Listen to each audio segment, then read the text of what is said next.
Here's another tip from the trail. This is the brand new trail from Clear Creek up to Mount Phillips.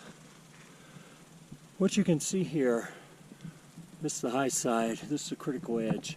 You can see trekking pole damage along this critical edge of this beautiful brand new trail. So I think the tip here, let's do a couple tips. Here's a tip.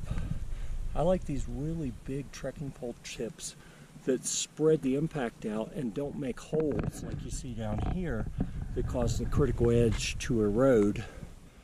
Another tip, if you're walking down here, you don't have to walk with your trekking poles hitting the critical edge of the trail. You can come up over a little, walk more towards the high side, so if your trekking pole hits, it's not eroding the critical edge, it's more in the beaten path. And then, you know, you're also wearing a little bit on the high side, which is better than wearing the critical edge. So, oh my goodness, look at those holes. Trekking poles, people put tips on them.